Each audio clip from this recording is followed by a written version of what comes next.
All right, I'm going to say the bike's cool enough now to do the clutch adjustment. So first thing I'm going to do is put a lot of slack in that clutch cable.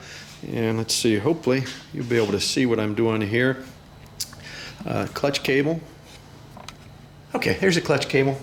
I'm going to go ahead and take this boot. Probably a good idea to wipe them down a little bit. Make sure not a bunch of gunk is up there.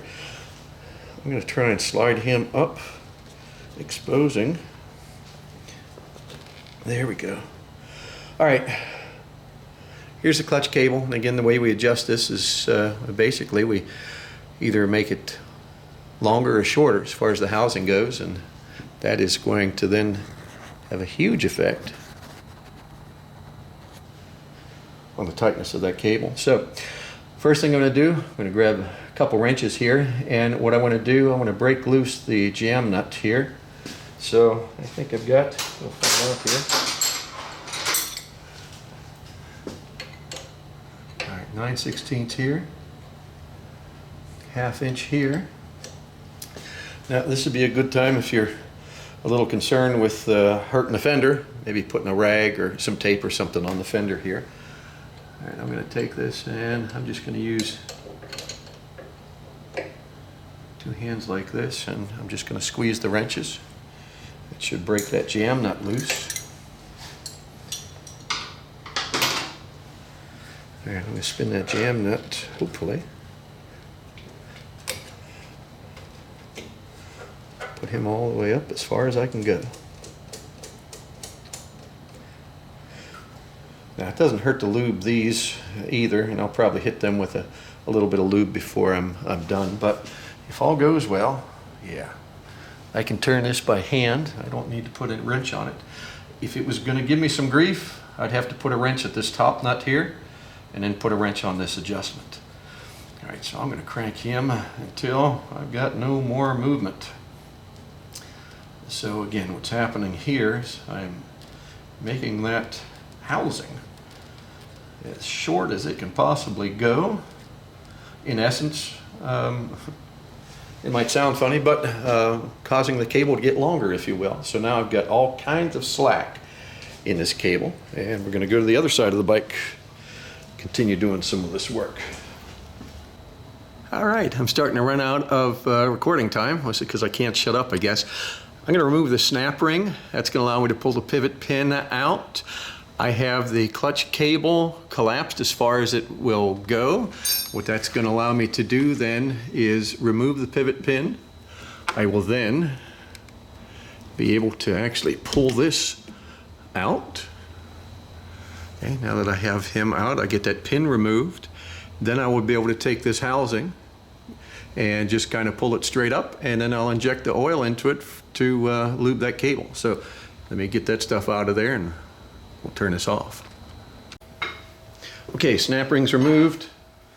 Pivot pin comes out. Now I can pull it back this way and I can remove the handle. Now when I pull the handle out, there's another pivot pin. Okay, I don't know if it's plastic, Teflon, whatever he is. This guy right here, once I get that out of there, now I can stand this up and I can put my oil in it. So I've used a variety of different lubes in here over the years. Probably the one I've had the best luck with is just the regular oil that Harley sells.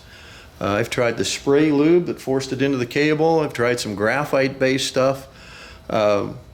So I'm just going to use this. This works the best. So basically what you do is, let's move him up a little bit. I'm going to pull that cable up in the air like so. And I'm going to go ahead and put this needle into the cable. And I am going to just squeeze it. Get a bunch of oil going down there. And basically this is lubing that cable. Now, what I do from time to time, I'll take the cable itself, slide it in and out a little bit, just kind of move that oil down, but I just continue to do this. And once I get happy with all the lube that's getting into there, I'll put it all back together, kind of the reverse order, Make sure then that I readjust the cable play there using the adjustment in that clutch housing cable. And I won't bother you with the rest of it. So, time to shut this off.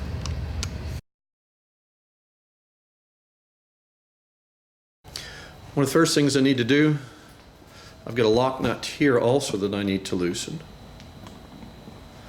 11/16 here. Now, they'll tell you to get in there, put a box end of some sort on there while holding the adjuster screw there.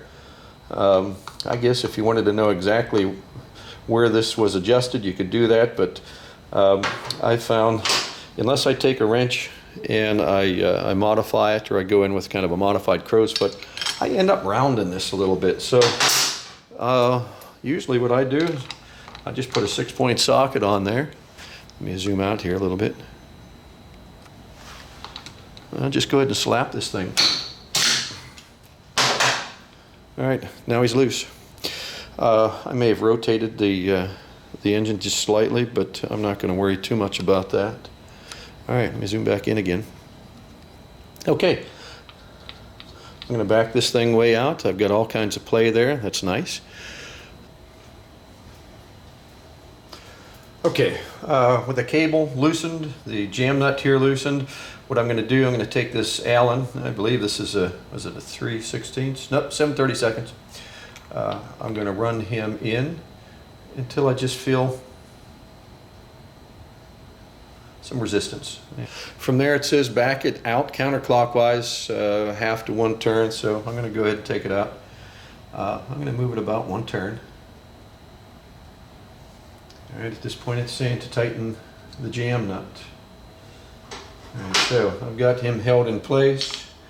Now I'm not going to put a lot of force in here, but I am going to kind of snug him a little bit while holding this, and really it doesn't take a whole lot just to get him snug. But now I'm going to do kind of like what I did to loosen them. Again, if you really want to, you can hold this and keep it from spinning while you tighten this to like 100 Newton or inch pounds, but I've got them snug, so I know that Allen, that adjustment screw, is not going anywhere, and all I'm going to do is slap it. I'm going to say that's tight. All right, so anyway, so I'm moving this several times just to make sure that, there we go, we got some play going on there. All right, nothing bad feeling, so we'll take the camera around to the other side.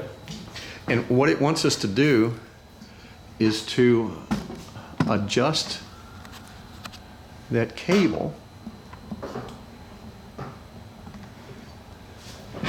until we can just pull this part right here, until we kind of pull it out of that handle there, an 1/8 to a, well, 1/16 to an 1/8 of an inch. That's what it's telling us as far as the adjustment goes. I just adjust it till I get the free play in the handle, but according to Harley, that's the way they want you to do it. Okay, so I'm just going to adjust this until we get the free play. All right, so what's happening here is, again, in essence, I'm lengthening this cable, which in effect is shortening, sorry, I'm lengthening the housing, which in effect is shortening the cable. And, all right, well anyways, so this is what they're looking for play-wise. So, I move that cable out. They're looking for, again, a 1/16 to an 1/8 inch play there. I've got maybe a little bit more than that. So I'm going to go ahead and readjust that housing just a little bit, bring it back, bring that play down just a little bit, and then I'll lock them in. And actually, it's really not too bad right there. That's my preference. All right, I think I'm going to go ahead and lock that cable down now. All right, I'm going to go ahead and spray these threads down just a little bit. I'm going to just use some silicone We'll slide that boot down over top it once I get them tight. All right, so to tighten it, I'm going to go ahead and just move that down. Hopefully you're seeing that. All right, we'll move the jam nut or the lock nut down up against the adjuster. All right, hold the adjuster. Tighten the jam nut.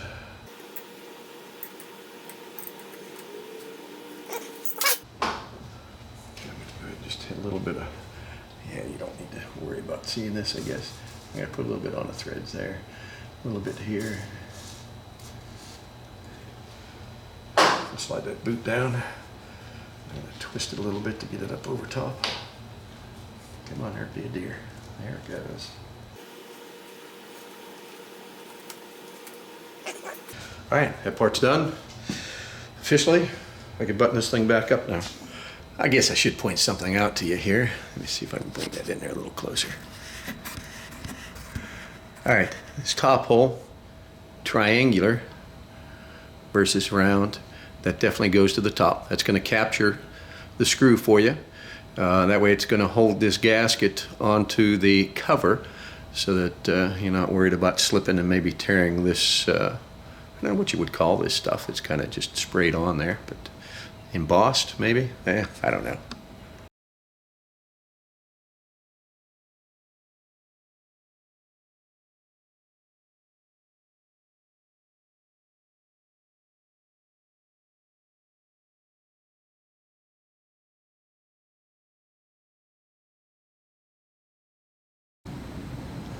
All right, one last thing about servicing this. I typically do this with every oil change, so every 3,000 miles or so. It's actually lubricant. I use some grease from a grease gun to lubricate the bearings here for my front fork. Sometimes guys call them the gooseneck bearings, but there it is. So I'll need to get on there with a grease gun and 5 or 6 strokes there. I get a little overzealous. You can see I've got quite a bit of grease accumulated there. My thinking is grease is cheap, bearings are not. I can always wipe that stuff up out of there. Now it does tend to make a little bit of a mess because this thing sits with the handlebars cocked to the left. You can see that the grease as it heats up tends to somewhat liquefy. Anyways, so I have what appears to be a leaking fork seal on this left fork, but it's not. It's just that grease. So one other place that I lubricate on this bike with at least grease from a grease gun is this right here. This is my shifter shaft. That is not stock. Okay, anyways, this is not stock. I ride year round, and evidently I don't keep things as clean as I should.